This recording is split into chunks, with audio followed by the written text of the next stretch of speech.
Hello बच्चों, आज हम इस वीडियो में कक्षा 7 की हिंदी पुस्तिका अभ्यास सागर का 9वां अध्याय सवाल का जवाब का प्रश्नोत्तर देखेंगे। तो शुरू करते हैं। पहला प्रश्न है, ऊपर दिए गए अनुच्छेद में से उन शब्दों को छांट कर लिखिए जिनमें किसी काम के होने अथवा करने का पता चल रहा है। तो आपको पहले ये जो अनुच्छेद दिया हुआ है, ये इसको आपको ध्यान से पढ़ना है और कौन सा काम किया जा रहा है या होने वाला ये सब पता चल रहा है, उसे आपको चुन के लिखना है। तो मैंने यहाँ चुन के लिखा है पुकारा, मुड़कर, देखा, पकड़कर, घूमना। अगला प्रश्न है, नीचे दिए गए वाक्यों में क्रिया शब्दों पर घेरा लगाइए। तो यहाँ जो भी वाक्य दिए गए हैं इसे आपको ध्यान से पढ़ना है और जानना है कि कौन सा शब्द जो है क्रिया का शब्द है। तो आपको पढ़ना होगा, दुकान में दुकानदार ने मुझे देखा। तो देखना एक क्रिया है, ठीक है। फिर है, वह सामने की दुकान पर फटाका के खेल रहा था। तो खेल रहा था जो है एक क्रिया है। फिर है, मैं तन्मय के साथ लौट आया। तो लौट आया, ठीक है, आया भी एक क्रिया है। तन्मय ने उन्हें 50-50 रुपये दिए। तो दिए एक क्रिया हो गया। वे चारों बच्चे गेट के बाहर खड़े थे। तो खड़े थे एक क्रिया शब्द हो गया। अगला प्रश्न है, नीचे दी गई परिभाषा पूरी कीजिए। जिन शब्दों से किसी डैश के करने या होने का पता चलता है उन्हें डैश कहते हैं। तो किसी भी काम का होना या करना पता चलता है उसे क्या कहते हैं? क्रिया। तो ये क्रिया की परिभाषा है। अगला प्रश्न है, नीचे दिए गए वाक्यों में से अकर्मक क्रिया छांट कर लिखिए। तो आपको अकर्मक क्रिया छांट कर लिखना है। सबसे पहले तो आपको जानना होगा कि अकर्मक क्रिया क्या होता है। तो किसी भी कार्य के होने के पहले यदि कोई काम हो रहा है, जैसे कि कोई का यहाँ पे है नरेश सो रहा है, तो सोना एक काम कर रहा है, लेकिन इसके पहले कोई भी कर्म नहीं हो रहा है। सो रहा है तो वो निश्चिंत सो रहा है, उसमें कोई काम नहीं हो रहा, बस सो गया, तो उसे चुनना है। तो यहाँ होगा सो रहा है अकर्मक क्रिया। तलिका हंसने लगी, हंसने लगी कर्मक क्रिया हुआ। मोहित लिखता है, तो लिखता है। सलमा बैठी है, तो बैठी है आपको अकर्मक क्रिया हो गया। फिर आता है बच्चे दौड़ रहे हैं, तो दौड़ रहे हैं एक क्रिया हो गया। मतलब जिसके पहले, क्रिया के पहले कुछ कार्य कर्म का पता नहीं चलता है ना, तो उसे हम अकर्मक क्रिया कहते हैं। अब 5 नंबर पे आते हैं, नीचे दिए गए वाक्यों में सकर्मक क्रिया और कर्म छांट कर लिखिए। तो आपको सकर्मक क्रिया अब छांटना है। तो इसमें है, पहला है सरिता ने खीर खाई। तो इसमें सकर्मक क्रिया क्या होगा? खाई।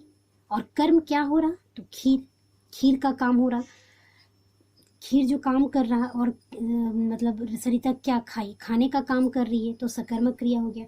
वे चाय पीने लगे, तो पीने लगे ये सकर्मक क्रिया हुआ, और चाय जो है वो कर्म। उसने मुझे फूल दिया, तो दिया सकर्मक क्रिया, और फूल जो होगा कर्म। अगला है हरी सितार बजा रहा है। तो बजा रहा है सकर्मक क्रिया, और सितार जो है वो कर्म। मैंने मेट्रो रेल देखी। तो देखी, देखना एक क्रिया हो गया, सकर्मक क्रिया, और मेट्रो रेल जो है वो कर्म हो गया। ये जो है कर्म हो गया। अब अगले प्रश्न पे आते हैं। यहाँ जो है वो को आपको सकर्मक क्रिया और अकर्मक क्रिया के बारे में समझाया गया है। तो आप इसको ध्यान से यदि पढ़ लेंगे तो जितने भी क्वेश्चन है ना, उसका आप सोल्यूशन अच्छे से कर सकते हैं। तो सबसे पहले आपको ये लर्न करना होगा कि सकर्मक क्रिया और अकर्मक क्रिया में कैसे आप डिफरेंस कर पाएंगे। अगला है, नीचे दिए गए वाक्यों में क्रिया शब्द रेखांकित करके बताइए कि वे अकर्मक क्रिया है या सकर्मक क्रिया। तो आपको रेखांकित करके बताना है सकर्मक क्रिया है कि अकर्मक। तो आप देखिए, मैंने नई पुस्तक खरीदी, तो ये सकर्मक क्रिया हो गया। इस वाक्य में क्रिया क्या है? खरीदी।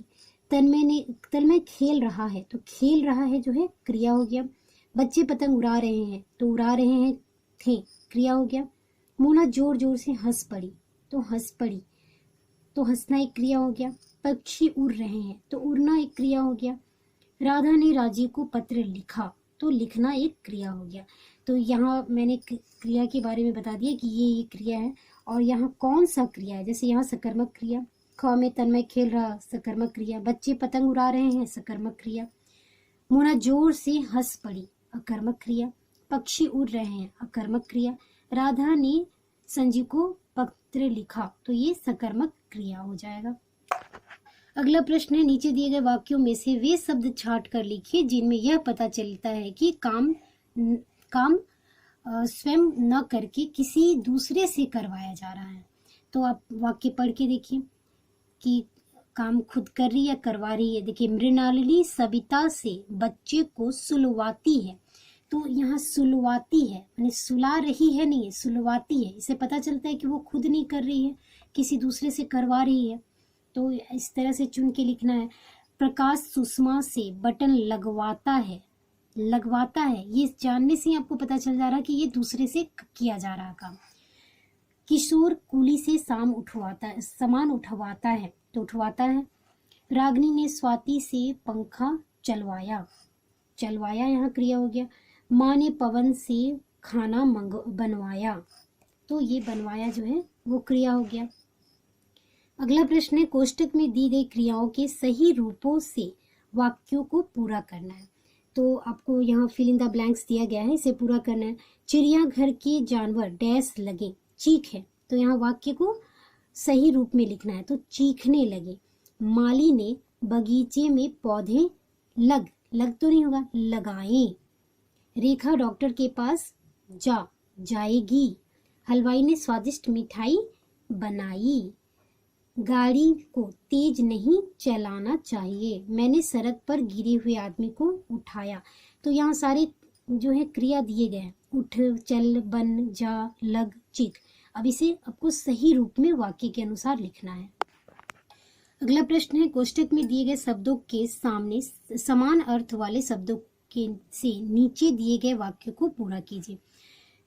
तो उन्होंने उसके डैश मोर्चा बांध लिया। तो खिलाफ के समान अर्थ वाले शब्द क्या होगा, तो विरोध। अन्याय को डैश बर्दाश्त नहीं करना चाहिए, तो सहन। इसका बर्दाश्त का जो समानार्थी शब्द क्या होगा, सहन। इसके डैश सिवा मैं कुछ नहीं जानता, सिवा के अलावा क्या होगा, इसके अलावा। दीपक को क्या हक है कि वह ऐसा करे, तो क्या अधिकार। हक का समानार्थी शब्द क्या होगा, अधिकार। मुझे डैश माफ कर दो, माफ का समानार्थी शब्द क्या होगा, क्षमा कर दो। अगला प्रश्न, नीचे दिए गए वाक्यों में से विशेषण और विशेष्य छांट कर लिखिए।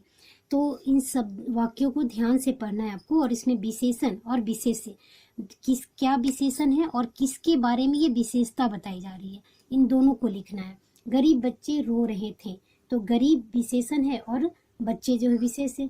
वे मैले कुचैले कपड़े पहने थे, मैले कुचैले जो है विशेषण और कपड़े जो है विशेष्य। 50 रुपये दे दीजिए, 50 जो है विशेषण और रुपये विशेष्य।